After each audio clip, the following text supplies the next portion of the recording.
Harka fuunee shamaa akkam jirtanii hordoftoota maatii chaanaalii kiyyaa nageenya kiyya bakkuma jirtanitti isin haa qaqqabu. Har'ammoo keessummaa addaa takkan qabadhee isiniif dhufee keessummaa kiyya kanarraa waan baay'ee barattanii keessummaan kiyya kuni nama biyya kana keessatti waggaa 5 fi mana hidhaa turee bahedha. Nama kanarraa manni hidhaa maal fakkaata ture, sababiin inni irratti hidhame maal ture, amma immoo maal barbaada waan jedhamu irratti bal'inaan isaa wajjiniin sagantaa qabaadha.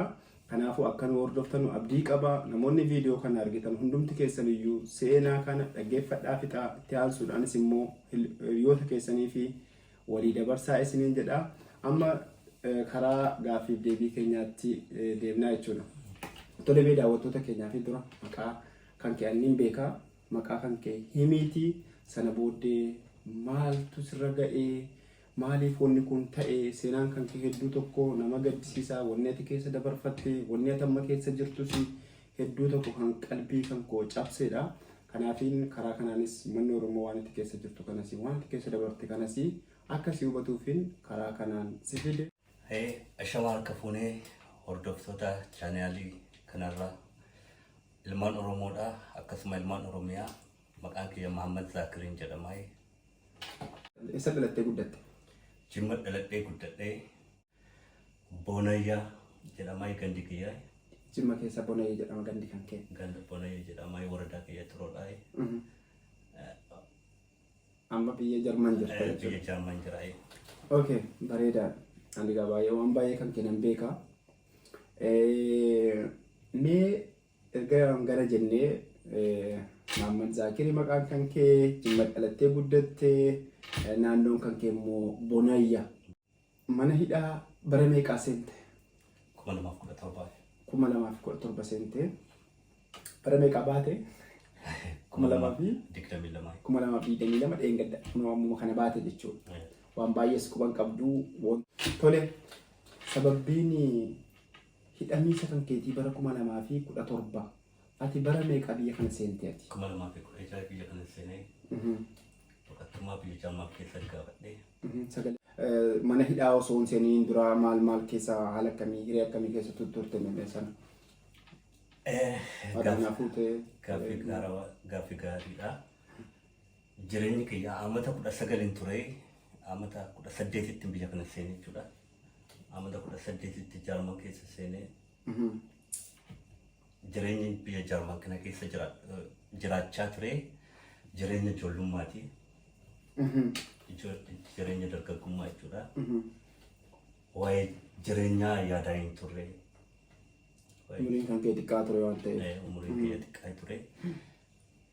Karoora yaadaa hin jireenyaa akkamitti akka deemamu, ilmi namaa akkamitti hojjetee bakka gaarii ga'a waan jedhamu kana jechuudha.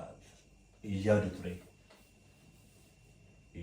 Walumaa galatti jireenya ati erga biyya kana seentee 2016 haga bara 2017 mana hidhaa seentutti jireenya ijoollummaa, jireenya mana qabanii yookaan jireenyuma asiifachii wayii keessa turte jechuudha. Wal dhahaa wayii keessa, umurii dargaggummaa keessa jechuudha. Umurii dargaggummaa keessa ture. Tole, maaltu uumame sana booddee? Sana booda akka carraa ta'ee rakkoon nama ni mudatti, ilmi namaa ni dogoggoraa. Ilma namaa ta'ee addunyaa kanarra kan hin dogoggorre hin jiru. Akka carraa ta'ee dogoggoree haadha manaa kiyya waliin bu'ee. Okay, haadha manaa kiyya walitti buute. Haadha manaa kiyya waliin bu'ee iyyata galfattee gara xaabiyaa poolisiitti jechuudha. Gara xaabiyaa poolisiitti iyyata galfattee sana booda poolisni illee dhufanii na qabanii gara bakka mana hospitaalaa jechuudha. Bakka poolis xaabiyaa sana geessanii bakka poolis xaabiyaa sanarraa haadha manaa kee walitti buutee rukuttee? Tokko kabalee ture. Kabalaa tokko kabalee. Yeroo tokko qofa kabaltee sana booddee poolisa sitti waamtee jechuudha. Poolisa isheen natti waamne nama biraan na waame poolisa. Nama biraa sitti waame. Ollaatu sitti waame jechuudha. Ollaa na waame jechuudha. Ollaan kun sabni isaa hoo? Sabni isaa kun sabuma Oromooti. Sabuma Oromooti. Saba Oromooti. Sabuma Oromooti. Okay. Saba Oromooti. Eshi sana booddee poolisni sitti waamamee haadha manaa keetii walitti buutee sana booddee haadha manaa kee yeroo tokko kabaltee achi booddee ollaan sun poolisa sitti waame. Poolisa na waame. Poolisa na waame. Poolisni kana booda dhufaniiti. Yoo poolisni dhufaniiti dookumenta kiyya na gaafatanii. Ayaa jedheeti dookumenta kiyya kenneefi. Naqabaniiti amma bakka poolis xaabiyaa sana geessanii. Bakka poolis xaabiyaa sana geessaniiti amma qabattoo surree baaseeti mormatti of maree. Qabattoo kan kee baasteetiyyuu mormatti of maree. Sana booda amma poolisa ambulaansa dawwalanii waamanii aboo kuni maraataadha jedhanii amma gara hospitaalaa warra maraataa jechuudha na geessanii. Hospitaala maraataa jechuudha bakka maraataan itti yaalamu jechuudha. Qabattoon nuti ofitti godhatte sun of ajjeesuufi jedhanii. Of ajjeesuufi jedhanii shakkii keessa galanii ani garuu of ajjeesuuf osoo hin taane akkamitti achi keessaa bahee waan nagadhiisa wayii na fakkaate kanaan waan nagadhiisan na fakkaate kanaaf gara ambulaansii dawwalanii gara hospitaala warra maraatummaa sanan na geessan. Tole. Mana hospitaala sanan na geessanii. Ati nagaadha. Sababii kanaanii maraata jedhanii bakka hospitaala maraataa si geessan. Tole maaltu mamachi booda? Sana keessa waa iddootu uumamee maal godhanii gurraacha nama malee hin jiru achi keessa jechuudha. Hunduu adii qofaa warra Awurooppaa akkasuma warroota Jaarmaniinis ni jiru dhalataan isaanii jechuudha. Hospitaala sana keessa jechuudha. Kan sammuun isaanii gadhiise jechuudha. Kan isaan maraatan jechuudha. Beektee anumatti deemuu uummanni kun natti deemuu. Achi keessa. Uummanni kun natti deemuu aboo sodaan dhagaamee aboo onnee Oromummaa qaba wayi sodaadhaa. Beektee amma irraaniin baqadhaa. Beektee wanta godhe sana iyyuu hin beeku hamma rakkoo biraa uumuu hin barbaadu beektee. Kanaafuu yoo jarreen natti deeman amma irraan baqadhaa beektee. Tole. Amma afaan isaaniis dubbachuu hin barbaadu hin beeku anuma fiiguu jalaa fiigeeti nama kutaa kee seeneeti barreessa cufaa akkasuma nuutiroofi kana tuqeeti aboo na gargaaraa jedhaa afaan Oromootiin na gargaaraa jedhaa isaan afaan Oromoo beekanidha na gargaaruu danda'anii. Eessi. Jarri kun si deemu maal si gochuuf sirkutuu waan si darbachuuf. Na rukutuu barbaadu. Maaliif maraataa waan ta'eef waltajjii keessa jiru hundumtiyyuu. Hunduu maraataa. Eessi. Sana booda hagan guyyaa 16 ture sana keessa jechuudha. Guyyaan dhiiga kiyya ni fuudhu aboo dhiiga kiyya kana kan marfee sana ni beektaani kan marfee sirinjii sana dhiiga guutanii fuudhu. Maraatummaa kan kee mirkaneessuudhaaf aboo ani maraataa mitiiti. Dhiiga narraan fuudhinaa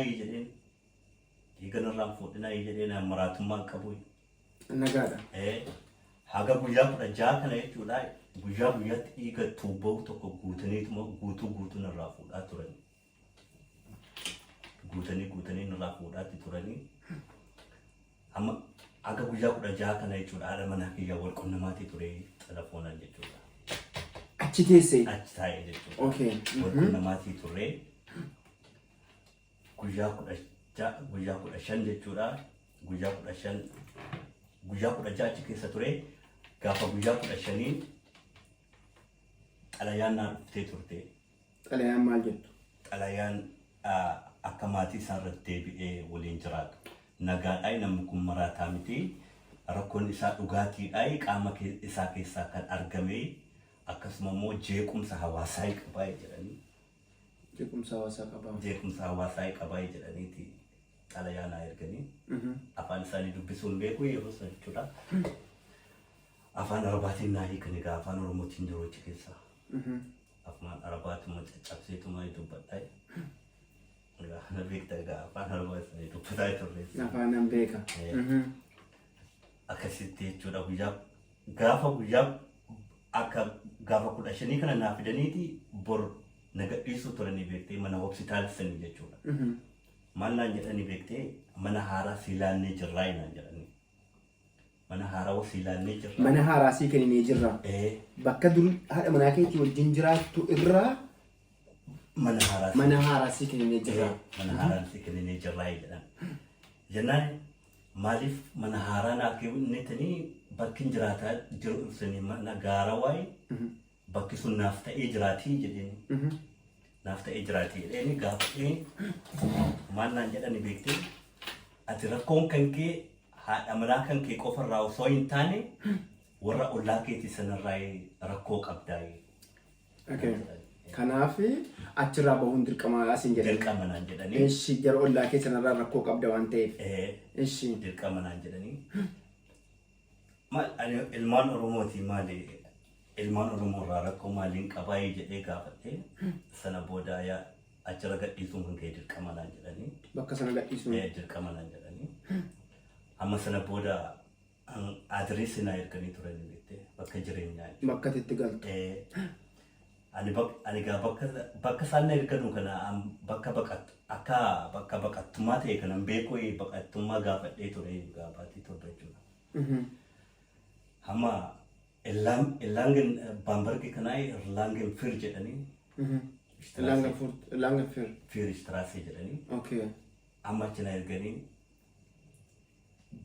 gaafadhee osoo isaan na erginin dura gaafadhee hamma bakka kana maatiin kiyyallee ni dhufanii jedhee gaafadhee ayi maatiin kan keellee ni dhufanii naan jedhanii beektee. Daa'imni kan keessa achi ni dhufaayi haati manaa keessa achi ni dhuftee walumaan achi keessa mana haarawaa kana keessa jiraattu naan jedhanii beektee. Amma waraqaan ittiin adeemu kana adireesii kana naaf erganiiti. Amma dhufeeti namuma gaggaafataa egaa afaan isaanii beeku waraquma kana qofan dura qabaayee kan na baqataayyuu. Afaan jaraan beeku. Afaan isaanii beeku. Afaan Jarmanii. Halluu na gargaaruu dandeessuu jedhee tuma waraqaa dura qabaayee afaan Oromootiin kan na baqataayee kan na gargaaraayee osoo akkas jedhu akkasuma karaa baaburaatiin jechuudha. Karaa baaburaa karaa akkasuma autobisiitiin jechuudha. Dhufee Erlangen Fir kana ga'ee. Amma yoo xiqqaate meetira tokko walakkaa irraa fagaadhee dhaabbadhee yoo laalu yoo bicate baqattoota 1,000 ol ni ta'aa saffii nyaataatiif jechuudha kan dhaabbatu. Amma maaliif jarri kun akkamiin natti qabachuu jiru mana gaarawaa siif laanna naan jedhaniiti bakka kana na erguu jiru jedhee kan na dhagaame akkamitti amma kaambii kana deebisanii kaambiitti na erganii. Kaambiitti na erganii jedhee gaafadhee afaan isaanii dubbachuuf egaa waa tokko afaan isaanii beekuu haa ta'u malee amma zabanyaan shukuriitii jedhu amma narra dhufanii ati Maamad Zaakirii naan jedhani. Jedheeni ani Maamad Zaakirii jedhee sana booda baga nagaan dhuftee naan jedhani. Baga nagaan dhuftee akkamitti baga nagaan dhufte naan jedhanii bakka kana jedhee aamin baga nagaan na eegdan jedhee afaan Arabaatiin beektee namichi afaan Arabaallee dorgomuun afaan turjumuun barbaadu achuma keessa hojjechuu jiru shokolootiin walakkaan isaanii iyyuu Arabaa jedhee kan hojjetaa jiran. Tole. Baga nagaan dhufte naan jedhaniiti seenuu dandeessaa naan jedhanii ayyuu beerre maatii kiyya dhufanii jiru jedheen afoo maatii maalii naan jedhe. Doktorri maatiin kan kee achitti mana haarawaa sii kennine maatiin kan kee achitti dhufanii bareennaan jedhee turee jedheen. Lakki ati baatii ja'a maatii kan keetiin wal arguu hin dandeessu naan jedhe. Amma koseeniiti asitti baatii ja'a booda rakkoon kan keenya ilaalamaa maatii kiyya waliin deebitaa naan jedhanii beektee. Maatii kiyya waliin deebitaa daa'ima kan keetiin deebitaa baatii ja'a booda naan jedhani. Aga baatii ja'a bakka kaambii kana jiraadhaa jedhee bakka baqattoota kana ni jiraadhaa. Kaambii dur keessaa baatetti deebisanii jechuudha. Kaambiin duraan bahee beektee kaambiin duraan bahee. Kaambiin akkuma nama haaraa dhufutti si deebisanii jechuudha. Na deebisanii akka nama haaraatti na deebisanii. Ani 2016 baatii 7 turee bahee kaambii keessaa ammas ji'a ja'a ammas kana keessa turaa jedheen. Ayi dirqama keetii naan jedhe akkamitti dirqama naan jettaa jedheen ani nama baatii 7 kaambii keessa ture ammas baatii ja'a ammas kaambii kana keessa akkamittiin turaa yoo jedheen. Haa ta'u immoo meerri maatii kiyya naaf fidanii jirtu jennaan maatii kan kee arguu hin dandeessu. Ayi daa'ima kiyyaa jedhee. Daa'ima qabda. Daa'ima qabaa Lammii jedhama maqaan isaa. Lammii jedhama maqaan isaa. Lammii jedhama. Daa'ima ni qaba. Kanaaf daa'ima kiyya hoo jetteen gaafatte jechuudha. Daa'imni kiyya maatiin kiyya hoo jette.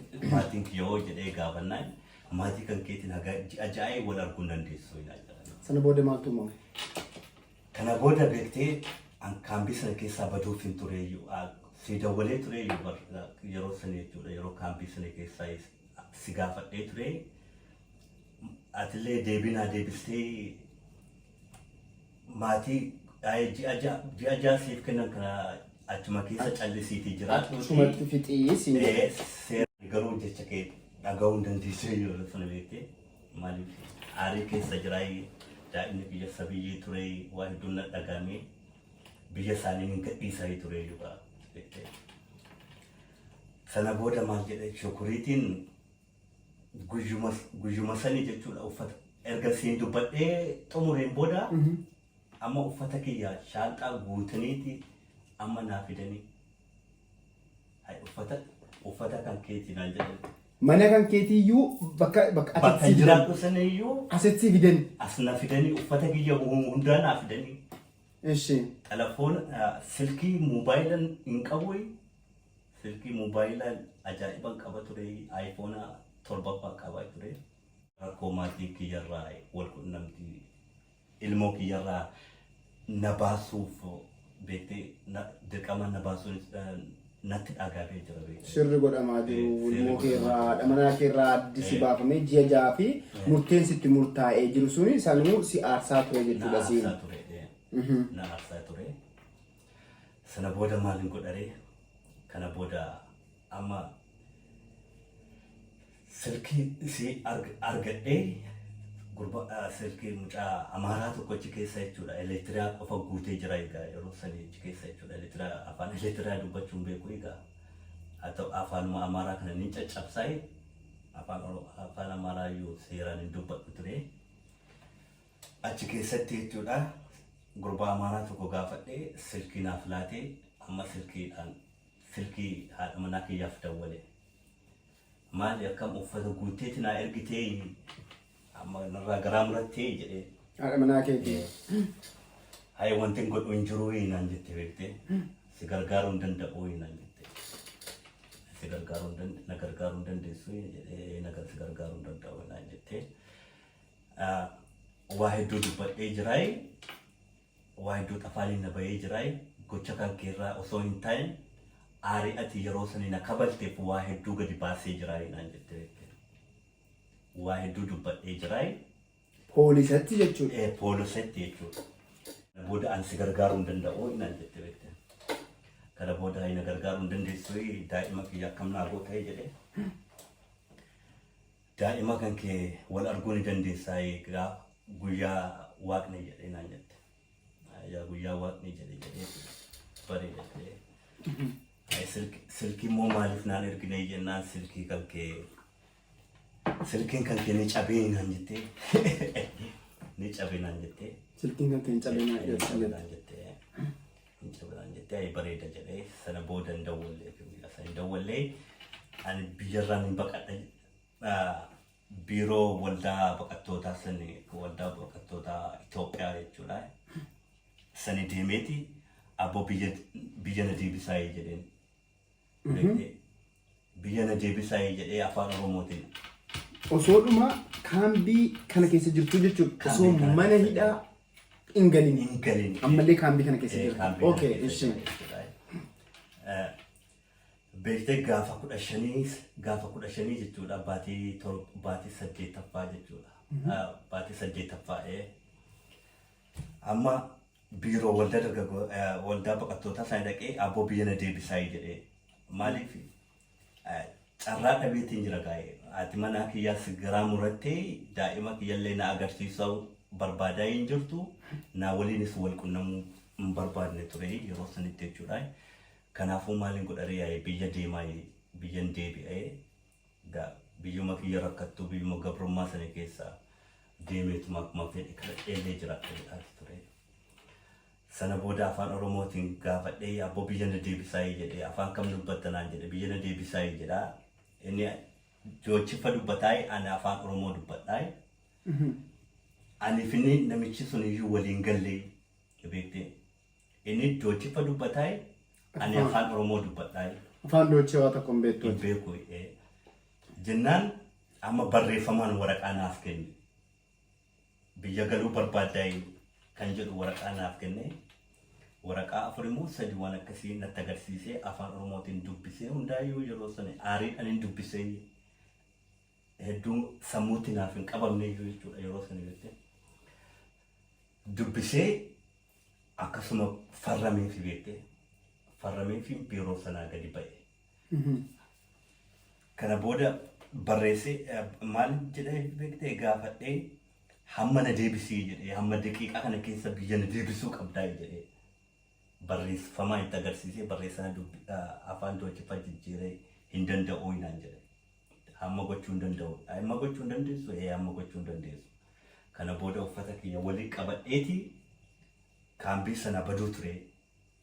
Kaambii sana nin bada jedheeti amma barrii shukuriita sanarra gadi ba'eeti buusa eeggachuu jiraa.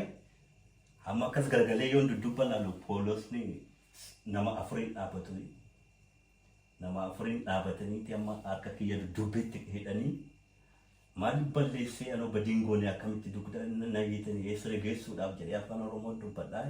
Isaan afaan Oromoo. Ati eessa deemuudhaaf? Ati deemuudhaaf biyya kana gadhiisuu? Biyya gadhiisuu kaambii sana keessaa baatee sihiidhaa amma karoorsitee isiidhaanis bilbiltee isiidhaanis akkas garaana jabaattee huccuu kiyya cufanaa ergitee jennaan eeyyeen si jettee sana booddee waan baay'ees akka dubbatte gocha kan kee malee waan biraallee akka dubbatte siif himte ati amma abdii biyya kanarraallee murte shaanxaa kan kee qopheeffattee biyya kana gadhiisuu deemaa jirti. Sana booda dhufee dudduubumaan poolisni harka kee fi harka kee dudduubbeetti hidhee si qabee jechuudha. Tole. Na qabanii amma gara mana hidhaa hoof sana na erganii.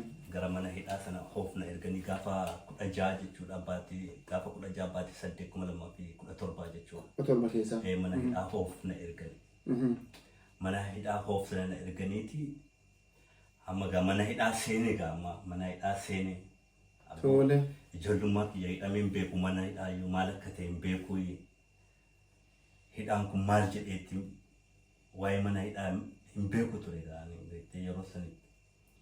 Hamma mana hidhaa seenee barriin si cufamee eenyu sirraa badane homaa gochuu hin dandeessu. Mana hidhaa kana keessa gaa beektee akka qabriiti manni hidhaa kun beektee ni ulfaataa nama afuriin nu kaa'anii. Kilaasii tokko keessa nama afuriin si kaa'an geessanii. Mana afuriin nu kaa'anii. Tokko Ukrainaadha, tokko Paakistaana, tokko Palestiinaa Araba jechuudha. Okay. Jara kana wajjin deemte hidhamte. Hidhamee. Hiyyanni sirratti hin banamne ammallee. Maaliif akka hidhamte maaliif akka qabamte hin barre? Hin baramne. Hamma bakka kana na geessaniiti. Egaa warri poolisni warri mana hidhaa sanaaf na dhiyeesse beektee aga baatii 5 aga baatii 6 jechuudha. Ni qoratu jechuudha. Yakka kan keessan adda baafachuuf jechuudha. Si hordofu garuu baatii 4 baatii 5 booda yakka kan keessan erga xumuraniin booda cufaniiti gara mana murtiitiif ni dhiyeessu. Mana murtiitii ni dhiyeessu. Mana murtiitii erga dhiyeessaniin booda jechuudha. Manni murtii yakka kan keessan ilaaleeti. Yakka kan kee badiisa kan kee ilaaleeti. Hagam dhugaadhaa. Hagam qabatama qabaa hagam ragaadhaan argamee jedhee beellama sii godha beektee. Beellama naa godhanii. Kanaafiyyuu ati guyyaa qabamtee deemte sanarraa haga ji'a 4 ji'a 5 mana murtii osoo hin dhiyaatin turte jechuudha. Mana murtiitti osoo hin dhiyaatin jechuudha baatii 6 ture jechuudha. Sa'aatii 24 keessatti mana murtiitti dhiyaataman jedhamu seerri akkasii wanni jedhamu hin jiru. Sa'aatii 24 keessa nam tokko qabamee dubbii kan kee ijoon dagatini. Maalifi waan kana waan waraabaa waan jirruufi so sa'aatii akka seera biyya kanaattis ta'e seeruma kamittuu nam tokko qabamee sa'aatii 24 keessa mana murtiitti dhiyaata waan akkasii waan Injiru. okay kanaafuu ati walumaa galatti guyyaa sanarraa baatii 5 fi dhimma kan keessana qorataa turanii baatii 5 booda karaa mana murtii si dhiyeessan. Gara mana murtii na dhiyeessanii gara mana murtii osoo mana murtii sanii na dhiyeessin hamma manni murtii sanii waraqaa naaf erganii okay beellama qabdaa inaan jedhanii kana booda waraqaa sanii afaan oromootiin illee hiikanii illee naa erganii tole ragaa nama 7 akkasii wayii jira. Ragaa warra sitti dhufee ragaa rabba'u san. Ragaa rabba'u. Nama 7. Poolisa malee jechuudha. Poolisa malee nama 7. Nama 7 jechuudha. Namni 3 ijoollee Oromoo kada nama 4 ni ga'u. Nama 4 haadha manaa kiyya waliin 5. Ijoolleen Oromoo warri achira xalayaa manni murtii si erge sana irratti ijoolleen Oromoo nama 5 kan ragaa irratti ba'uuf firdi beetiin siif erge. Haadha manaa kiyya waliin nama 5. Ijoollee Oromoo qofti jechuudha. Kan ragaan irra ba'uuf qophaa'e jechuudha beekte. Ijoollee Afrikaanaatu jiru Senegaalaa jechuudha. Maqaa isaanii illee keessaa. Adam jedhanii mucaa tokko jechuudha. Ijoollee Senegaalii. Tokko maqaa isaa irraanfachee jira. Amma warri kun jechuudha yeroon haadha manaa kiyya walitti bu'u kan dhugaadhaan na arganii kan dhugaadhaan na qabanii jechuudha. Dhugaadhaan na qabanii yeroo akka dhugee jiru yakkan irraa gochuu jiru sana kan na teeksanii warra kanaa beektee. Warra jara amma Senegaalota ammaa kan. Warra Senegaalota kana jechuudha. Dhugaa kan silaa dhugaa ragaan irra ba'uu qabu warra kanii osoo jarri kun ragaa narra baan ta'eeti dhugaa ni fudhadhaa ture. Himannaa abbaan langanaaf dhiyeesse kana beektee osoo warri Senegaalli kun narra ragaa baay'ee fudhadhaa ture beektee. Jara akkana dhowwan maal akkan qabadhee jiru jechuudha. Akkamitti akkan aaree ture akkamitti akkan dhugee jiru kan beeku warra kanee ture. Oromoo namni nama lama sanii ni jiru warri sun keessaa ba'anii hin beeknu jedhanii. Oromoo nama 2 keessaa ba'anii amma Senegaalichi 2 keessaa ba'ee namni afur Oromoo Afrikaa nama 2 fi akkasuma ijoollee Oromoo namni 2 keessaa ba'anii. Ishi. Amma ragaa nama 3 amma Oromoo jechuudha. Haadha manaa kiyya waliin jechuudha nama 3 kan amma dhugaadhaan jechuudha mana murtiitti dhiyaatan. Okay. Kana ammas xalayaadhaan manni murtii xalayaadhaan si beeksise moo kana warra nama 3 kana mana murtiitti arguu deemtaati? Manuma murtiitti arguu jira. Okay. Jalqaba irratti manni murtii nama 7 si ergeera nama 7 kana keessaa maqaa hundi namni 4 ba'ee namni 3 qofti dhiyaatan. Ragaa irratti bahuudhaa dhiyaate. Ragaan irra bahu. Oromoo haadha manaa keetii wajjin. Haadha manaa kiyya waliin. Ishi. Dhiyaatanii kana booda abbaan alangaa amma murtii eegalee gaaffii yakka kiyya dubbisuu eegalee abbaan alangaa jechuudha. Akkasuma illee xabaqaa hin qaba jechuudha. Abukaatoo. Garuu maallaqa kiyya hin kaffalle maallaqaan kaffallee fi anta. Kan mootummaan sii qabee. Mootummaan kaffalee beektee. Namichi kun garuu haga tokko siif dubbataay hagin siif dubbatu persentii 100 keessaa persentii 20 yoo xiqqaate persentii 30 kan inni siif dubbatu. Malee kaan mootummaaf dubbataay. Dhugaa jiru si haasofsiisee dhugaa jiru sirraa fuudheeti waan si baasu fakkaatee afaan mi'eeffatee. Sareen hedduma nyaattuu dittii jedha Oromoon sirriidha. Afaan mi'eeffateeti. Akkasuma godhee beektee. Dubbii kan kee kana mana hidhaa kana keessa sin baasaa anumatti dhiisii na amanii haadha manaa kiyyaallee haadha manaa keetiillee amansiisee jira. Haati manaa kan keessii waliin jiraachuu abdii qabdii. Tole. Kana booda rakkoo balleessuu dhabaattus himannaa si dhiyaate kan hayya jedhi fudhadhu naan jedhee beektee. Tole. Balleessuu dhabaattus. Balleessituu baattus himannaa sirratti baname kana. Fudhadhu naan jedhee. Abukaatoon kan mootummaan si kaa'e sun. Kan mootummaan naa kaa'e kun beektee. Balleessuu baattus. Murtii kana fudhadhu naan jedhee himannaa siif dhiyaate kana fudhadhu naan jedhee. yoo ati kana fudhattee mana hidhaa kana keessaa si baasuu hin danda'a naan jedhe. Beektee?